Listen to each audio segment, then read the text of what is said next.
जोहार। अभी झारखंड के सरकार के सूचना विभाग IPRD के द्वारा एक सूचना जारी की गई है कि माननीय मुख्यमंत्री जी और माननीय विधायक गांडे कल्पना सोरेन जी विगत दिनों एक हत्या आरोपी कैदी नौशाद अंसारी जो इलाज में था और हजारीबाग के अस्पताल में एक हवलदार चौहान हेम्ब्रम के निगरानी में था और रात के अंधेरे रात में उनके सोए होने का फायदा उठा करके उस नौशाद अंसारी ने उनकी हत्या कर दी थी। यह 11 तारीख की घटना है और आज हम लोग 17 तारीख को ये बात कर रहे हैं। मुख्यमंत्री जी और उनकी धर्मपत्नी जी ने आज उस परिवार से मिलने का काम किया है।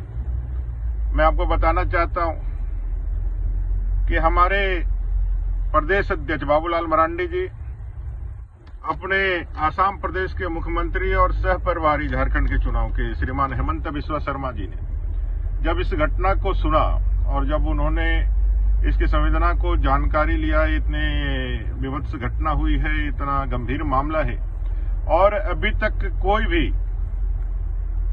सरकार का मुख्यमंत्री ना उनके विधायक इस पीड़ित परिवार से मिलने के लिए गए और उन्होंने कल जब कार्यक्रम बनाया इस पीड़ित परिवार से मिलने का गांडे जाकर के बेंगाबाद जाकर के, तो प्रशासन हलचल मच गई। मुझे लगता है कि मुख्यमंत्री जी के कहने पर उनके परिवार के सदस्यों को आधी रात में उठा करके आज यहां मिलवाने का काम किया गया है। इस बीच में अपने दोनों ही नेता वहां उनके घर गए थे जहां उनकी माता जी से मुलाकात हुई थी। मेरा 4 प्रश्न है। आपने जो घोषणाएं की है इस शहीद के परिवार के लिए, जो रुपयों का घोषणा किया है, जो आप बताए हैं, ये सारा पैसा उनका कमाया हुआ है। 50 लाख रुपए तक का जो पैसा मिलना है वो SBI और भारत सरकार की तरफ से जो एक एग्रीमेंट है उसके माध्यम से मिलना है। बाकी EPF PF उनके कमाया। चौहान हेम्ब्रम के कमाए हुए पैसे को ही आपने एक पैकेज बना करके बड़ा पैसा आप 1 करोड़ समथिंग उनको दे रहे हैं। सरकार के रूप में आपने क्या दिया इस शहीद परिवार को? पहला प्रश्न। ये तो रूटीन में कोई भी डेथ होता है, कोई भी किसी की देहांत होती है तो ये पैसा उनको मिलता है। आपने सरकार ने क्या दिया? पहला प्रश्न। दूसरा, रात के अंधेरे में उनको यहां लाने की क्या जरूरत थी? वहां के जनप्रतिनिधि आप थे, आप वहां जाकर के इस परिवार को क्यों नहीं सांत्वना दिए, क्यों नहीं उनको संवेदना प्रकट की? ये भारतीय जनता पार्टी का ही दबाव था, ये मानिए आप कि आपको इस गंभीर मसले पर इतने दिन के बाद आंख खोलने को विवश होना पड़ा। तीसरा, आपकी संवेदनाहीनता के कारण इतने दिन चुप रहने का कारण क्या है? आप क्यों नहीं इस मामले को आपने प्रखरता के साथ उठाया? आज 7 दिन हो गए हैं, ये हत्यारा आपकी पहुंच से बाहर है। चौथा और आखिरी सवाल कि एक हत्या के आरोपी, गैंग रेप के आरोपी जिसके ऊपर पॉक्सो लगा हुआ था, ऐसे गंभीर अपराधकर्मी जो इलाज कराने के लिए आया था, तो उसके सुरक्षा के लिए सिर्फ एक ही हवलदार का डिप्यूटेशन क्यों किया गया था? यह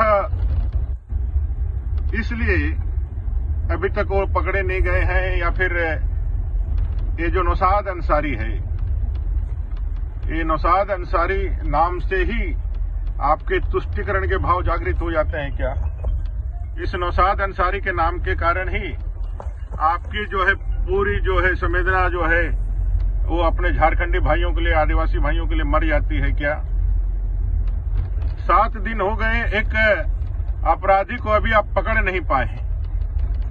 आप उनको अभी तक कानून के चंगुल में नहीं ला पाए हैं। यह तुष्टिकरण के तरफ ही इशारा करता है।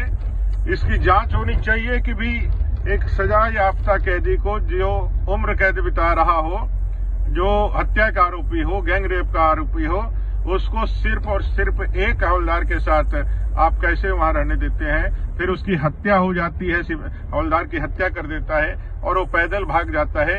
और अभी आप एक सप्ताह तक उसको पकड़ नहीं पाते हैं। और आज जब भारतीय जनता पार्टी अपना जो है सक्रियता दिखाती है, तो उस गरीब परिवार को आप उनका हक देने के लिए आगे आते हैं और आप PIRD के माध्यम से अपना पीठ थपथपाते हैं।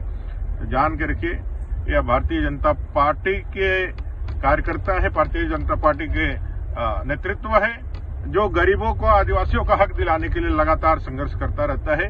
और हम इस सरकार का जहां असफलता मानते हैं, वहीं भारतीय जनता पार्टी के अपने नेतृत्व का हम धन्यवाद और सफलता मानते हैं कि उनके छोटे से प्रयास से इस गरीब परिवार को उसका हक और अधिकार मिला।